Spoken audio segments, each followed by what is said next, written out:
আপনি যুক্তরাজ্যে আসেন, আপনাকে জুতা পেটা করে আপনাকে যুক্তরাজ্য থেকে তাড়িয়ে দেওয়া হবে।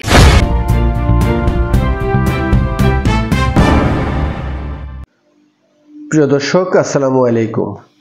আপনারা যেখান থেকে দেখছেন প্রত্যেককে শুভেচ্ছা অভিনন্দন। দর্শক, আপনারা দেখছেন ইউটিউব চ্যানেল খবর টিভি।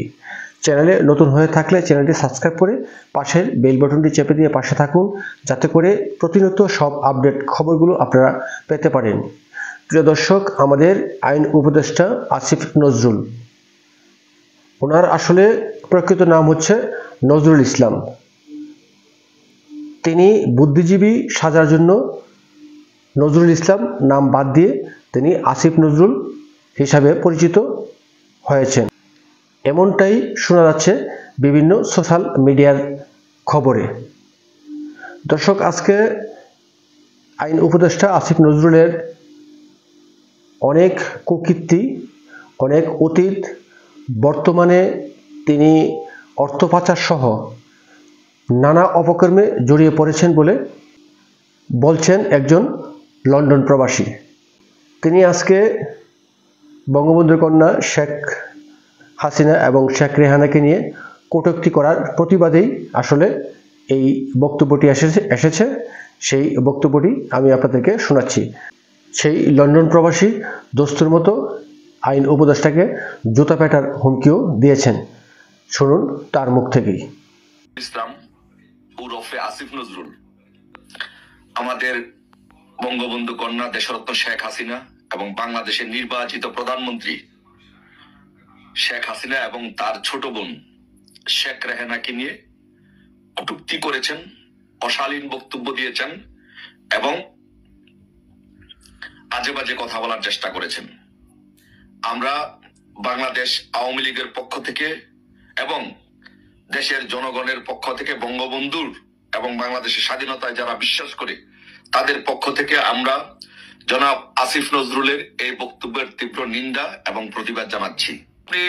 আপনি একজন প্রতারক, আপনি একজন ভণ্ড, আপনি একজন মিথ্যুক।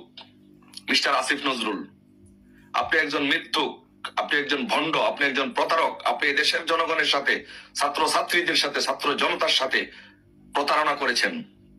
আপনি একজন মিথ্যুক। আপনি বলেছিলেন যে বাংলাদেশে 26 লক্ষ ভারতীয় চাকরি করে। আপনি এখন এই দেশের ক্ষমতায়, কোথায় সে 26 লক্ষ ভারতীয়? আপনি একবার বের করে দেন এই 26 লক্ষ ভারতীয় কোথায়, জনগণের সামনে উপস্থাপন করুন। আপনি দেশের জনগণের সাথে মিথ্যাচার করেছেন আয়নাগর নিয়ে, কোথায় সেই আয়নাগরের অস্তিত্ব? এখন আপনি এই জনগণের সামনে, দেশ ও জনগণের সামনে সেটা উপস্থাপন করুন, কোথায় সেই আয়নাগর? বাংলাদেশে আয়নাগরের কোনো অস্তিত্ব নেই, 26 লক্ষ ভারতীয়ের কোনো অস্তিত্ব নেই। আপনি এই দেশের জনগণের সামনে মিথ্যাচার করে, প্রতারণা করে, ভণ্ডামি করে আপনি একটি নির্বাচিত সরকারকে উৎখাতের ষড়যন্ত্র করেছেন। কিন্তু এই দেশের জনগণ সেটি বুঝে গেছে। আপনার দেয়ালে পিঠ থেকে গেছে। আপনার আপনার বিদায়ের ঘন্টা বেজে গেছে। এটি মাত্র সময়ের জন্য অপেক্ষা করতে হবে। তাই আপনাকে হুঁশিয়ারি করতে চাই, বঙ্গবন্ধুর দুই কন্যাকে নিয়ে কোনো আজে বাজে মন্তব্য করার আগে, মিথ্যা অপবাদ দেওয়ার আগে আপনি ভাবুন যে খন্দকার মোস্তাকের যে অবস্থা হয়েছিল বাংলাদেশে, আপনার পরিণতি কিন্তু এর চেয়ে কম হবে না ইনশাল্লাহ। এদেশের জনগণ আপনাকে ছাড় দেবে না। আপনি একজন প্রতারক, আপনি একজন মিথ্যুক। আপনি জাহানারা ইমামের সাথে ঘাতক দালাল নির্মূল কমিটির সদস্য ছিলেন। শাহরিয়ার কবিরের নেতৃত্বে ঘাতক দালাল নির্মূল কমিটিতে যুদ্ধ অপরাধীর বিচারের জন্য কাজ করেছেন। ডকুমেন্ট চুরি করার জন্য আপনাকে সেখান থেকে বিদায় করা হয়েছে। কিন্তু পরবর্তীতে জামাতকে খুশি করার জন্য এখন আবার জামাতের পক্ষ অবলম্বন করেছেন। আপনার এই দুমুখী চরিত্র বাংলাদেশের জনগণ বুঝে গেছে। আপনাকে এই দেশের বাংলাদেশের জনগণ ঘৃণা ভরে প্রত্যাখ্যান করে, এবং আমরা আপনার এই মিথ্যা, আমাদের প্রিয় নেত্রী, আবেগের দুই নেত্রী বঙ্গবন্ধু কন্যা শেখ রেহানা এবং শেখ হাসিনাকে নিয়ে এই কটূক্তির তীব্র নিন্দা এবং প্রতিবাদ আমরা জানাচ্ছি। আপনি আপনার নামটি নিয়ে পর্যন্ত আপনি প্রতারণা করেছেন। আপনার নাম ছিল মোহাম্মদ নজরুল ইসলাম, কিন্তু আপনি বুদ্ধিজীবী সাজার জন্য চালাকি করে, প্রতারণা করে আপনি আপনার নাম চেঞ্জ করেছেন আসিফ নজরুল। আপনার কাগজে কলমে কোথাও আপনি আসিফ নজরুল দেখাতে পারবেন না। আপনার নাম মোহাম্মদ নজরুল ইসলাম। আপনি একজন প্রতারক, আপনি একজন বন্ডক, আপনি একজন মিথ্যুক। তারপরে আপনি দেখেন যে আপনি আপনার আগের স্ত্রীকে আপনি ডিভোর্স না দিয়ে আপনার ছাত্রীকে আপনি বিয়ে করেছেন। যদিও সেটা আমি ব্যক্তিগত পর্যায়ে কারো জীবন নিয়ে কোনো কথা বলতে চাই না, বাট আপনি যেইভাবে এই দেশ ও জাতির কাছে মিথ্যাচার করেছেন, প্রতারণা করছেন, তাই বলছি যে আপনার চারিত্রিক বৈশিষ্ট্যটা আমি এদেশের জনগণের সামনে উপস্থাপন করতে চাচ্ছি।